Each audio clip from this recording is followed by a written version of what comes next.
Oke teman-teman, bagaimana kabarnya? Semoga kalian sehat selalu ya. Di pertemuan kali ini kita akan membahas soal tentang sejarah. Nah, sejarah kali ini kalau saya lihat-lihat masuk ke era kemerdekaan. Oke, mari kita baca bersama-sama dan bahas bersama-sama. Perhatikan teks berikut. Pada 9 sampai 14 Agustus tahun 1945, Dr. Rajiman, Soekarno, dan Hatta dipanggil Jenderal Terauchi ke Dalat, Vietnam.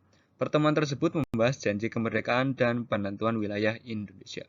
Namun, sekembalinya ke Indonesia, pemimpin Angkatan Darat Jepang, yaitu Jenderal Otoshi Nishimura, tidak mengizinkan segala aktivitas tentang proklamasi. Berdasarkan teks tersebut, latar belakang tindakan yang diambil oleh Jenderal Otoshi Nishimura pada kalimat terakhir adalah apakah yang A, sikap pemimpin Angkatan Darat Jepang di Indonesia yang menolak menyerah kepada sekutu, yang B, Nishimura menghendaki tentara Jepang terus mengobarkan perang terhadap pasukan sekutu, yang C, pemerintah Jepang telah terikat kesepakatan dengan sekutu menjaga status quo di Indonesia, yang D, para perwira tinggi Jepang di Indonesia ditetapkan sebagai penjahat perang yang harus diadili, yang E, pemerintah Jepang menghendaki Indonesia menjadi wilayah persemakmuran dalam lingkungan kekaisaran Jepang. Oke, bagaimana teman-teman? Jawabannya apa? Saya beri waktu berapa detik ya? Silakan dipikirkan terlebih dahulu.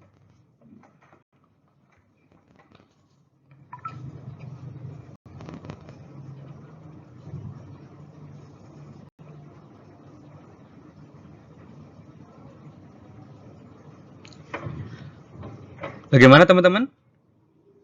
Jawabannya sudah ketemu? Menurut kalian jawabannya yang mana? A, B, C, D, atau yang E? Apa yo? Apa? Yang A? Yang B? Oke, mari kita analisis bersama-sama. Soalnya adalah, inti dari soalnya adalah latar belakang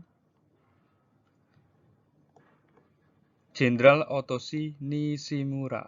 Nah, di kalimat terakhir. Kalimat terakhirnya mana? Intinya di sini. Nishimura tidak mengizinkan segala aktivitas tentang proklamasi. Kenapa kira-kira? Sedikit kita flashback. Ini terjadi sekitar proklamasi tanggal 9 sampai 14 Agustus. Soekarno ke Vietnam kemudian pulang ya. Nah, tanggal 15 Agustus 45 Jepang itu menyerah tanpa syarat.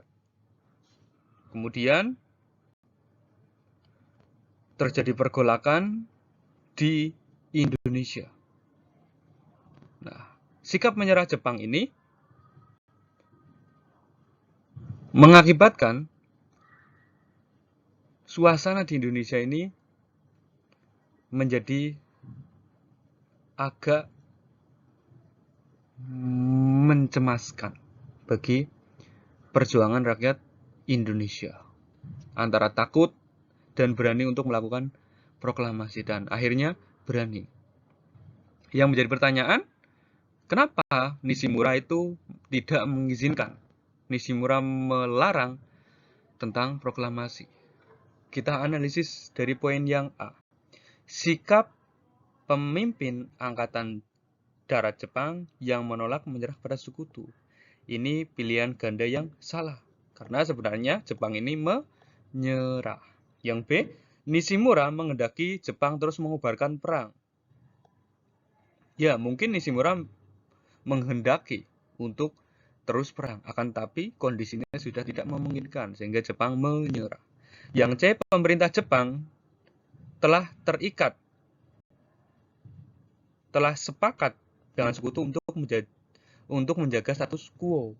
Nah, di sini jawabannya untuk menjaga status quo, bahwa tidak ada sebuah pergerakan, tidak ada sebuah keributan.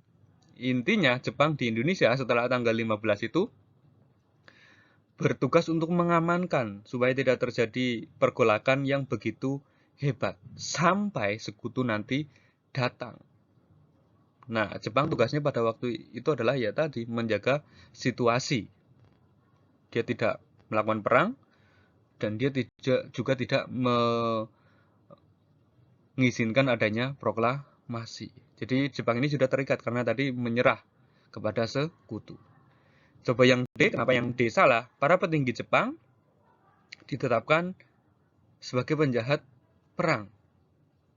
Ini kurang tepat.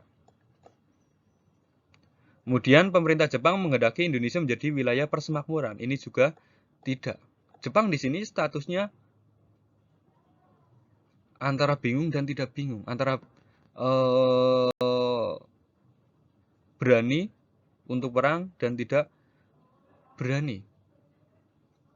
Karena di sini statusnya dia adalah quo, dia menjaga keamanan, menjaga situasi agar tidak terjadi pergolakan. Jadi intinya seperti itu teman-teman. Kenapa Nishimura tidak mengizinkan proklamasi? Karena Jepang sudah terikat untuk menjaga status quo di Indonesia.